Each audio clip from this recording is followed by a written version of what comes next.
Good morning, everybody. This is Steve from the Worley Bugger. July 24th, Yakima River Fly Fishing Report for the week. I'm standing here at Ringer Loop Road, just above the Ringer Road boat launch. You can see the river's still flowing with lots of water.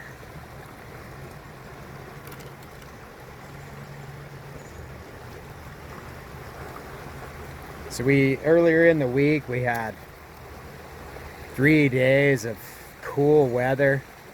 We had rain, which was fantastic, and cooler nighttime temperatures dropped into the 40s. So water temperatures are holding in there at good levels.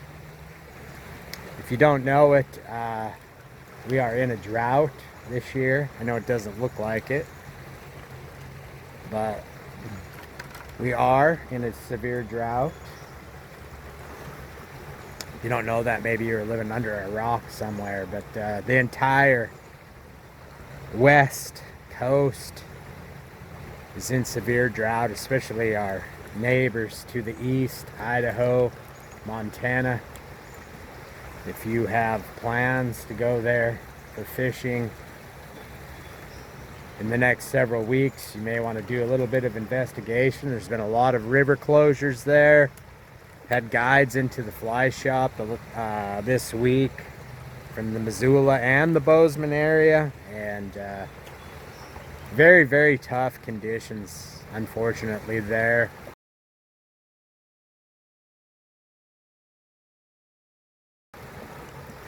Our saving grace, our reservoirs up on the pass that collect all that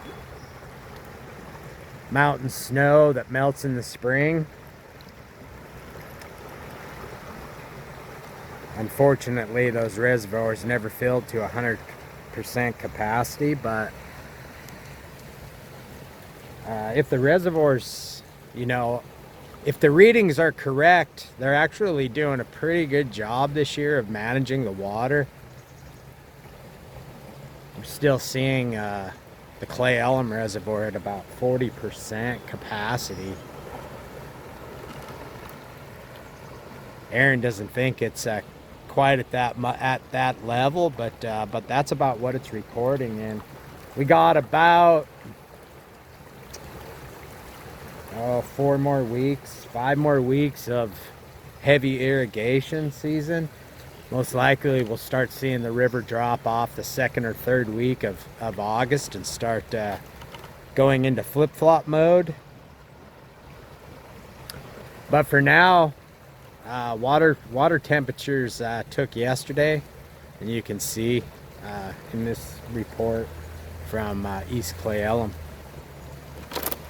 So lots of talk about hoot owl, water conditions, water temperatures all over the Northwest, Montana, Idaho, Washington, and rightly so. Lots of places, lots of river closures in those areas, so it's good to be informed and be intelligent about your fishing decisions. So here today, 64 degrees in the side channel. Keep in mind also, the Washington Department of Fish and Game does not institute any type of hoot owl in the state of Washington. I'm not even sure they even know what that term means. That's a term that was coined in Montana by their Fish and Game Department, and they institute hoot owl conditions on their rivers when they reach 70 degrees for 3 straight days. We've had 3 straight days of rain here and colder nights down in the low 50s and high 40 degrees. So that has definitely helped with our river conditions. And you can see the speed of the river as well. We have to consider dissolved oxygen content and You know, for the last 10 years, we've been measuring that in the river during the summer with our good friend Dave Duval, fisheries biologist for Grant County PUD. Big project manager in the recovery of sockeye in the Columbia, and what we find is high levels of oxygen. Even though the river may be 64 degrees, it's moving so fast and it's such a good gradient that it creates a lot of dissolved oxygen content in the water for fish. But we're not looking for excuses, you know, to continue fishing or guiding. We're watching and making intelligent recommendations. If we do see the river levels get and the water temperatures get high, of course we would institute our own fishing policies.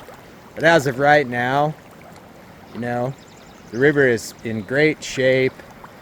And just a reminder, you know, don't overplay fish, don't overhandle them. Keep them in the net this time of year. Probably not a good idea, you know, to take them out of the net for a picture, squeezing them to death, you know. Use heavier weight rods, you know, your Euro nymphers. You know, get rid of those lightweight rods and use heavier rods that are going to bring the fish in faster, so you don't overplay them and overextend them, especially big fish. And just make sure that, you know, when you go to revive them and release them, that their head is pointed straight up, the oxygen, the water rolling over their gills. They'll let you know when they're ready to go. It's good advice. We know this because we've done our due diligence. We have measured it year after year after year, and we know that the Yakima contains high levels of dissolved oxygen content when it runs at levels over 3,000 cubic feet per second. So, and we may do it again. You can look in our past reports from the summers and see that how the dissolved oxygen content is measured with our good friend David Duval, fisheries biologist at Grant County PUD. So how is fishing? Well, again, like I've stated over the last couple of weeks, you know, fishing midday during the summer months, it usually slows down anywhere. There's not a whole lot of places where, you know, fishing remains really good when it's 85, 90 or warmer. But early mornings fishing has been good, and the evenings too. So we continue to operate and fish according to air temperatures. And there's not a lot of, you know, there's not a lot of guides, and there's not a lot of fishermen that want to fish when it's 95 or, you know, although we do get people that come into the store and are going lake fishing for trout when it's 95 degrees. But, you know, the positive thing about that is you're getting out in Mother Nature and spending time in God's world. Even if the fishing's slow. So, I mean, just look at it out here. Amazing. So one of the other questions I always get to is, you know, what's hatching on the river. So we're really not going to see a whole lot of bug activity. Starting to see some crane flies, you know, in certain places. So crane fly larvae, definitely a good thing to be fishing. The terrestrial activity is really starting to come on. Lots of grasshoppers, lots of ants, lots of beetles. All types of tractor patterns are gonna work well along these brushy banks.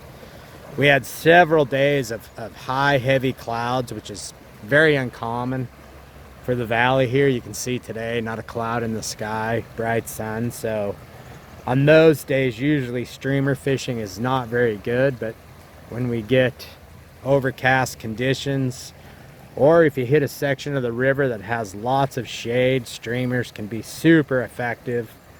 Lots of little fish in the river right now. Because of a drought year, there's lots of spring chinook and coho, both small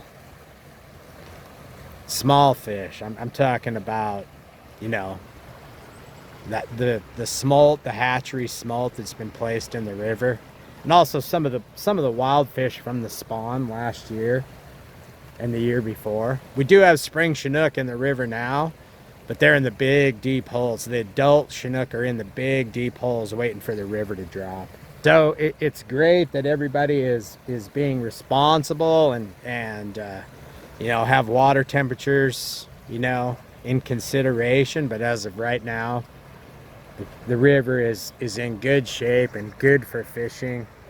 Tough for wade fishermen. There's a lot of water, but like I said, you can look back over our last couple of reports and get some clues in there on how to properly and safely wade fish the Yakima this time of year. If not, definitely a boating river for sure.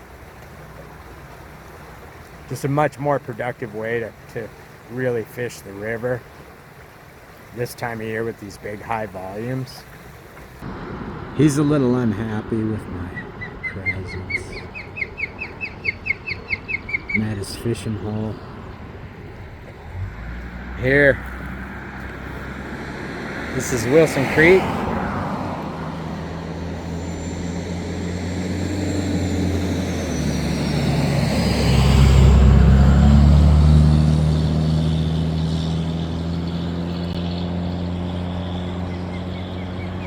About 500 yards from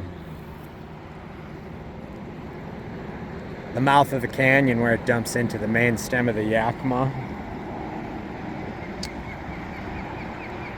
This potentially could be adding warm water to the lower canyon, and something that we'll watch. So Wilson Creek starts on the west side of the valley and runs through Ellensburg proper. It splits in several places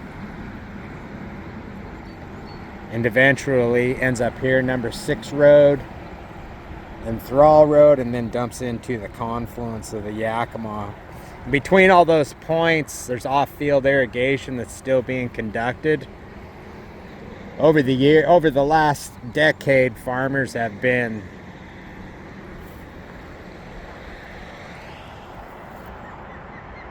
changing their structure of their irrigation techniques. They've been changing the structure of their irrigation techniques and getting away from off-field irrigation.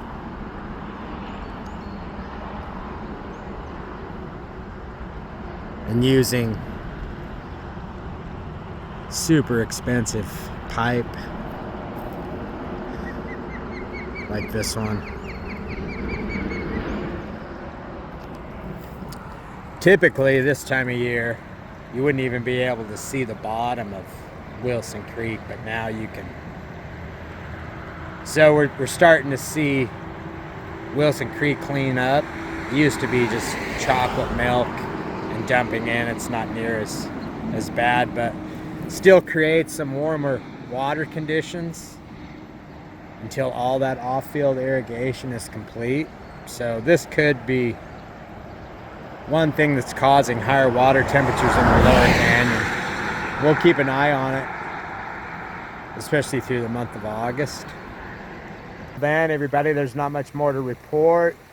If you have any questions, feel free to contact the Pro Shop, and we can help you out with whatever you need. We're booking heavily into the fall, and not sure that we're going to have Aaron with us. He's on the DL, tore up his shoulder just like I did, so we're both recovering with shoulder injuries, but we're praying and we're hoping that he'll have a speedy recovery and be back with us for fall fishing, but I would get your date down on the books as soon as possible. So until then, everybody, I hope you're enjoying your summer, and we're liking this cooling trend that we got. So we'll see you out here on the river.